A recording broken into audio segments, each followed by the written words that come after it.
This is a painting called Palisades. It shows what once used to live up along the Hudson River north of New York City. I actually built it to help fund a new park in Guatemala. If you and I were to take a walk through that site right now, we would see some of these plants and animals, but a lot of them would be missing. And to be honest, we wouldn't notice. Gradual change is really hard to notice over time. My artistic practice is an investigation into humanity's relationship with nature, both what we have, but also what we've lost. A painting like this one, called Understory, begins with a rubric and a database, not with drawings. The rubric is the rule of the painting. For this one, it is, these are new species. And the database is built out of a sampling of plants and animals that fit that rubric. It took me about 4 months of research, probably 2 or 3 months of drawing, and another 6 months of painting to complete Understory. Most of my complicated, complex paintings take roughly a year on average. These works are my form of activism. When I want to research a bird, I go to a natural history museum, and this is exactly what I see. It is a box of specimens, or also called study skins.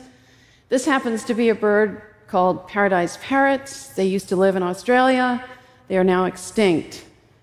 Specimens have an amazing value. They are two things. One, they are a genetic library of traits. And at the same time, they carry within their feathers and their skin and their scales a lot of environmental data that we can use. When I check out the specimen, I do drawings of it, I do color studies of it, I do measurements, I take my own measurements, and photographs. And I do all this work because I really want to be able to depict them accurately. And I want them to be remembered correctly and as if they are living, not just a dried skin. This painting is called Canopy, and it is an exploration of species that have just been discovered. Every single living thing you see in it, every little moss, every insect, each and everything is new to Western science. I say new to Western science because it is certainly not just evolved, and it is not new to the people who live with it. They probably have their own name for it, but it is new to Western science.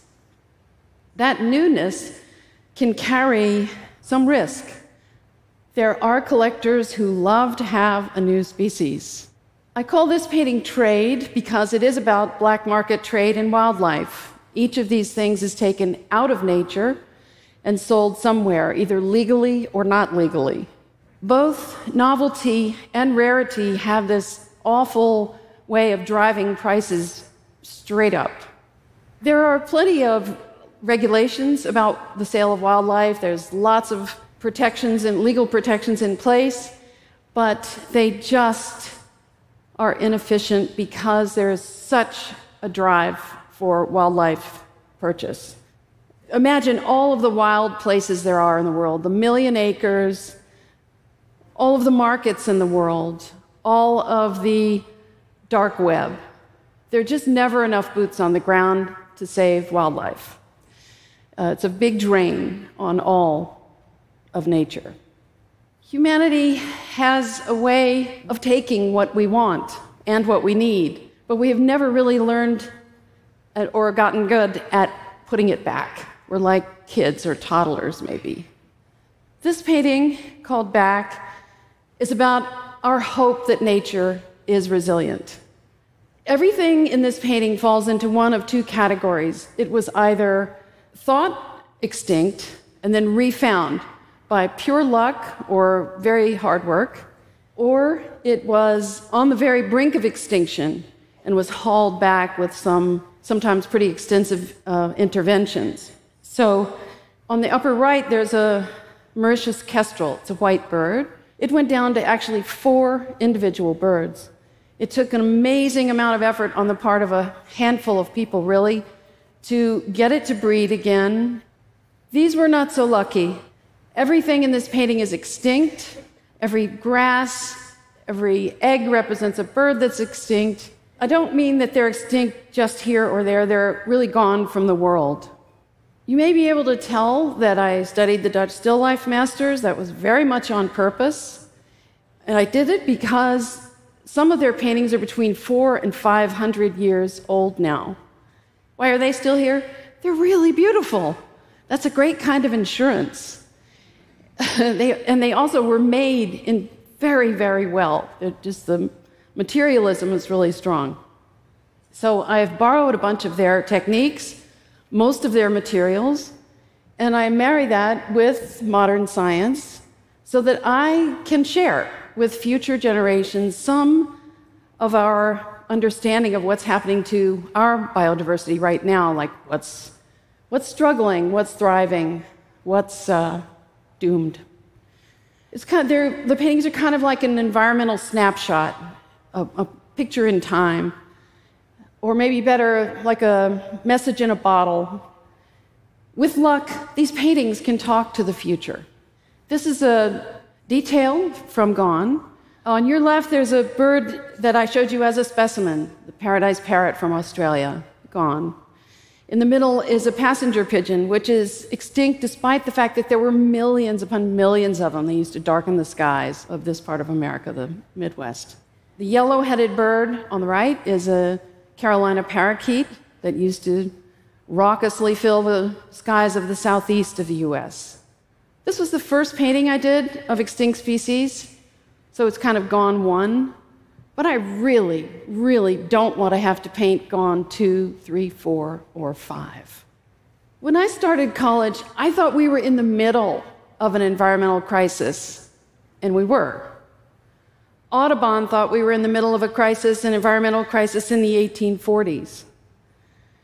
I don't think either he or I could have possibly imagined the amount of cumulative destruction of nature we would see within our lifetime, within each of our lifetimes. The depth of our disruption of nature is so extensive now and so global that we are, of course, affecting the systems that govern the water, the weather, the soil, the oceans, the climate, all of them. These are the very systems that we rely on for our survival and that nature relies on for its survival. I think of my paintings as alarm clocks in a way. They are reminders of what's at stake. The only real problem is we keep pushing the snooze button. I plan to keep documenting in paint biodiversity that's at risk, making a record of it, and advocating for biodiversity as I can. But what's probably more important is what is the next message that gets carried through these paintings into the future? It's humanity collectively that will decide that message. You know, I've thought it could be, well, too bad, these are the ghosts. These are what we lost. But it would be much better if that message was, this was the moment we started to take action, where we really tried to save life on this planet, including our own. Thank you. Thank you.